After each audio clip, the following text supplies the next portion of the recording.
Hey there, Trooper Stars. Dave Schmidt here, and today I'm going to answer the question, how much work is a saltwater aquarium? And we're starting right now.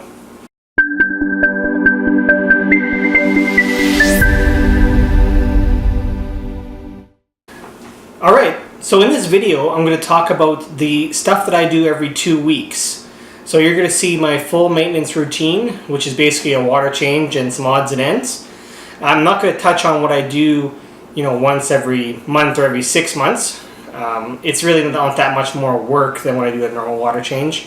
And I'm also not going to touch on what I do every day. But that's basically feeding and kind of just observing some things. So let's get started. Okay, the first thing I do is I make up some salt water. And usually I do this about 2 or 3 days in advance. I have sort of a set amount. I have a little measuring scoop inside the bucket that makes the right concentration of salt water per gallon with that scoop. So I don't really check it, I guess. And then you just aerate it with a power head and heat it up with a heater. The idea being you want the water to be as close to the water you're removing as possible so that when you replace it in, it's not a shock to the fish.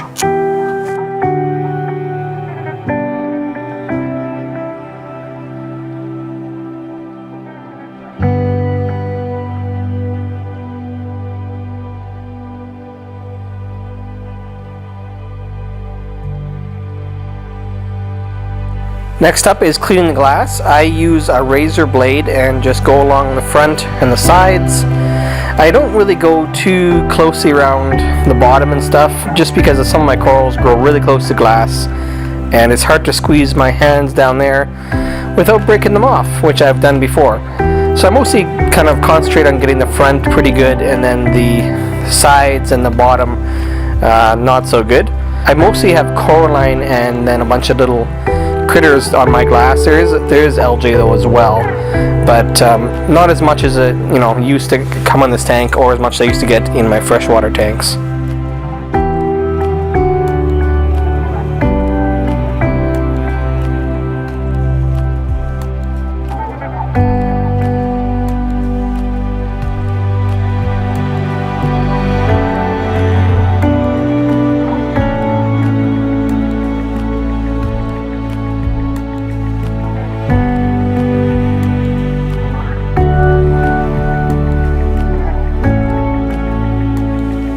Alright, next up is cleaning out the protein skimmer. As you can see, there's a bunch of gunk in there. I just take it off and take it to the sink and rinse it out.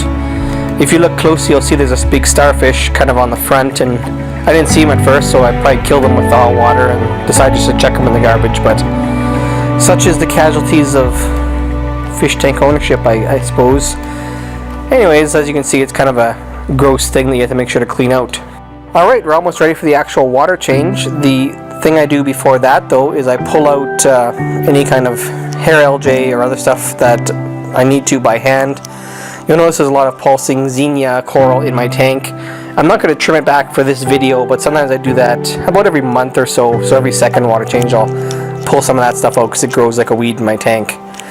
During the actual water change I remove about 10% of the water, and I don't really stir my sand up too much and try and get that stuff out, just because I have a really fine substrate and it just makes a mess. But you can certainly do that, and it's probably good to do that, I just don't. And then when I go to fill it up again, I just kind of pour it in with a little bucket thing, and not really too careful about it, but some people have more elaborate ways of adding the water slowly or whatever, but this is how I do it.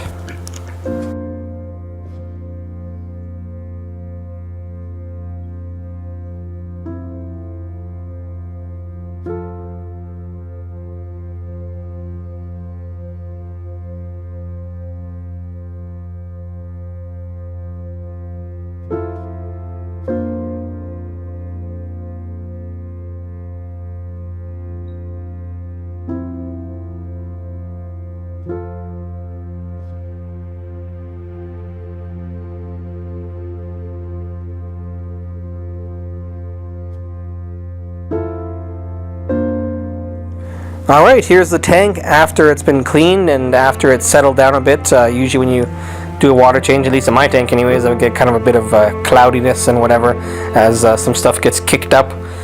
But it's calmed down now, and I'm going to feed these guys and see them going nuts for the food. Fortunately, they really like eating flake food. I do feed other stuff as well. And as you can see, Shrimpy gets pretty excited.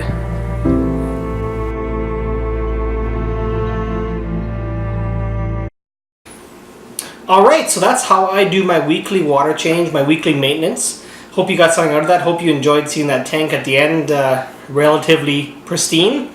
I noticed before filming that last shot that I guess I didn't clean the glass as good as I should have. Anyways, I guess I'll get it next time. If you like this video, feel free to thumb it up. If you have any comments, please leave them below. And don't forget to subscribe so you don't miss anything. And we'll catch you next time.